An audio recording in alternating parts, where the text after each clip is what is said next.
رمضان المبارک کی برکات۔ الحمدللہ رمضان المبارک ہماری زندگی میں ایک مرتبہ پھر صافگن ہو رہا ہے۔ حضرت کا فرمان ہے کہ ہوشیار عقل مند تو انا وہ ہے جو اپنے نفس کو قابو میں رکھے اور آخرت کی نجات و کامیابی کے لیے عمل کرے، اور نادان و ناتواں وہ ہے جو اپنے آپ کو اپنی خواہشات نفس کا تابع کر دے اور بجائے احکام خداوندی کے اپنے نفس کے تقاضوں پر چلے اور اللہ سے امید میں باندھ ہے۔ رمضان المبارک انفرادی تزکیہ واصلہ کے ساتھ ساتھ تعلق خدا سے محبت، ہمدردی اور خیر خواہی کا مہینہ ہے۔ آئے رحمت بمغفرت اور آتش جہنم سے نجات کے اس بابرکت مہینے میں اپنی ساری کاوشوں، محنتوں، اثار اور اپنے اموال کو اسی کی بارگاہ میں پیش کرتے ہوئے رب کریم سے استقامت کے طلبگار ہوں۔ نیت و ارادہ۔ سب سے پہلا اور بنیادی کام یہ ہے کہ اس ماہ مبارک سے بھرپور فائدہ اٹھانے کی ابھی سے نیت خالص اور پختہ ارادہ کر لیا جائے۔ نیت پر ہی تمام اعمال کا دار و مدار ہوتا ہے۔ رمضان کے پیغام اور اس کی عظمت و برکت کے احساس کو تازے کر کے اس عزم کا اعادہ کر میں جس سے آپ کے اندر رتکو چھوٹیے اجاگر ہو۔ قرآن مجید سے گہری وابستگی۔ رمضان اور قرآن کا آپس میں بہت گہرا تعلق ہے۔ اس مہینے کا حاصل ہی قرآن سننا اور پڑھنا، قرآن سیکھنا، سمجھنا اور اس پر عمل کرنے کی استعداد پیدا کرنا ہے۔ اس ارادے کے ساتھ قرآن ترجمے کے ساتھ پڑھنا شروع کر دیں کہ عائد ہے رمضان تک پورا قرآن ترجمے کے ساتھ پڑھنے کی استعداد پیدا ہو جائے۔ احتساب و جائزہ۔ رمضان کریم ہر سال بعد ایک تربیتی پروگرام کی صورت میں ہمیں معاملات، رویوں، تعلقات کے جائزہ احتساب کا موقع فراہم کرتا ہے۔ پورے معاشرے کے ٹھیک ہونے سے پہلے اس امر کی ضرورت ہے کہ معاشرے کی اکائی یعنی فرد اپنے آپ کو درست کرنے کے لیے فکر مند ہو۔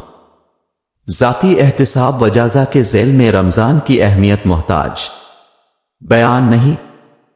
اپنی خامیوں کی ایک فہرست بنائیں اور نہیں تو ایک ایک کر کے ان سے بچنے کا اہتمام کر میں غیبت، چغلی، لان تان، بدگمانی، تکبر، ظلم، غصہ، جھوٹ، وعدہ خلافی، بد نگاہی، حسد، بغض و غیرہ پیر سب اخلاقی برائیاں ہیں، اور ماہ رمضان ان برائیوں کا علاج کرنے کا بہترین موقع فراہم کرتا ہے۔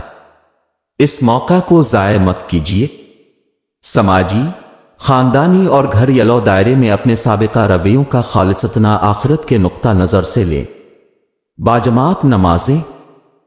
اہل ایمان اذان کے بعد سب کام چھوڑ کر مسجد پہنچی اور تکبیر تحریمہ کے ساتھ پہلی صف میں نماز ادا کرنے کی کوشش کر میں۔ حضرت عبداللہ بن مسعود کا فرمان ہے کہ جس شخص کو یہ بات پسند ہو کہ وہ مطیع و فرماہ بردار بندے کی حیثیت سے روز قیامت اللہ سے ملے تو اس کو 5 نمازوں کی دیکھ بھال کرنی چاہیے اور انہیں مسجد میں جماعت کے ساتھ ادا کرنی چاہیے۔ باقاعدگی کے ساتھ نماز تراویح کا اہتمام کر میں حضرت نے فرمایا ہے کہ جو شخص یہ نماز تراویح پڑھتا ہے اس کو پوری رات کے قیام کا ثواب ملے گا۔ رات کے آخری تہائی حصے میں پڑھی جانے والی نماز تہجد بھی تقویٰ کے حصول کا بہترین ذرائع ہے۔ اس کا بھی التزام کرنے کی کوشش کر میں سحر سے ذرا قبل اٹھ کر اب بآسانی پورا ماہ صلاۃ اللیل کا اجر حاصل کر سکتے ہیں۔ دعوت بذریعہ افطار۔ نبی اکرم نے رمضان المبارک کو ہمدردی و غم خواری کا مہینہ قرار دیا ہے۔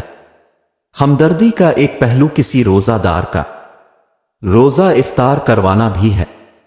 نبی کریم نے افطار کروانے کی ترغیب دی ہے۔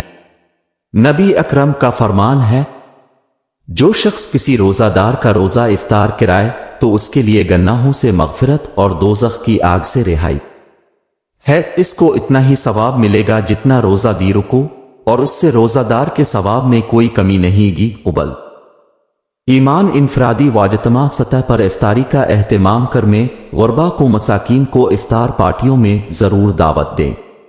یادگار دن۔ یوں تو رمضان المبارک کا ایک ایک لمحہ تاریخی اور یادگار ہے۔ اس کے باوجود تاریخ اسلام کے کئی اہم مراحل کو رمضان سے نسبت حاصل ہے، اہل ایمان ان تاریخی دنوں کا واپنی سرگرمیوں کا مرکز بنائے۔